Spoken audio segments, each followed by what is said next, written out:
مرحبا بكم في سكري اي سالي باي روز بيجو. هاد النهار صوبت ان كيك بالبنان لا نوا دو كوكو وشكلاط، كيجي زوين ولذيذ بزاف وريحته كتشهي. ان شاء الله تجربوه نتوما ويعجبكم. خليكم مع المقادير ومراحل التحضير. على اول شيء كندير البيض، كنزيد عليه السكر وغنخليهم يطربوا مزيان حتى يرجع الخليط بيض. يطرب مزيان. باش ندخلكم درت 3 ديال البيضات مع 120 غرام ديال السكر سنيده. دابا غادي نجيب ان اوتر بول، هذا غنخلط فيه عندي الشكلاط واحد 120 غرام او 150 غرام شحال ما بغينا نديرو. انا دايره 120 غرام. غنخلطها مع الطحين 200 غرام ديال الطحين. نخلط داك الشكلاط مع الطحين. هاد العمليه هذه لا بدا ما نديروها باش حتى الشكلاط تيبقى في قلب الكيكه في كاع البلايص، ما كيطيحناش لتحت ويجي غير في القاع. دونك غادي نخلطوه هكا مع الطحين باش يجي زوين في وسط الكيكه.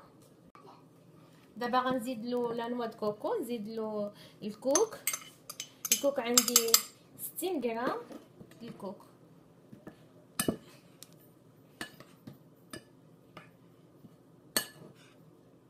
نزيد حتى الخميرات الحلوه، عندي كيس كبير ديال الخميرات الحلوه. نخلط كلشي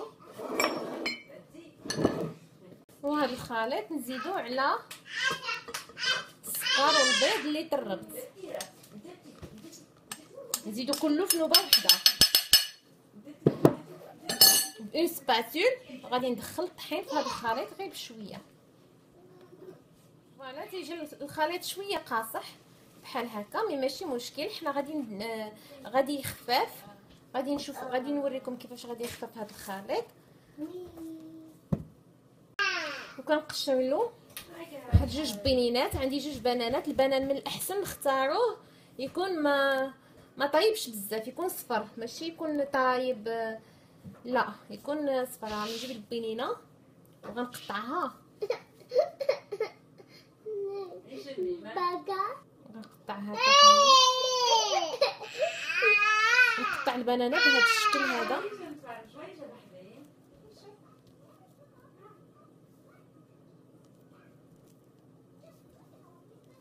نقطع البنانه طريفات بهذا الشكل هذا على الخليط.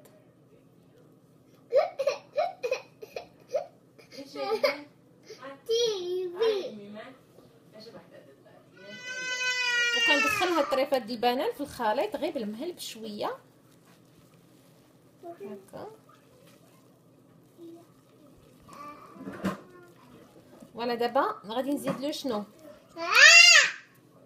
فوالا دابا غادي نزيد له 120 غرام ديال الزبده ذوبتها.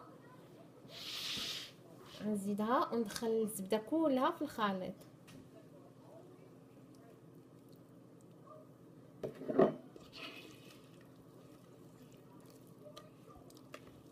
هاد الكيكه كتجي غزاله، تجي زوينه بزاف سورتو في الذوق ديالها، لانه فيها النوا دو كوكو فيها البنان. هاد الاذواق هادو تيتوالمو تيجيو لذاذ.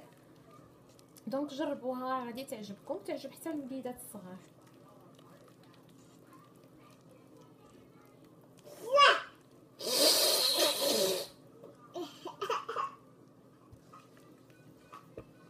كندير الخليط في لومول. انا اختاريت لومول بهذا الشكل على الطول.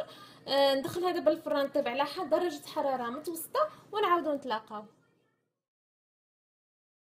اي فوالا لو كيك خرجته من الفران، درت عليه شويه ديال السكر كلاصي من الفوق، ريحته غزاله وكيشهي. ان شاء الله تعجبكم الوصفه وتجربوها. الا عجبكم هاد الفيديو كنتمنى ديروا جيم للفيديو، شاركوا معايا في القناه ديالي.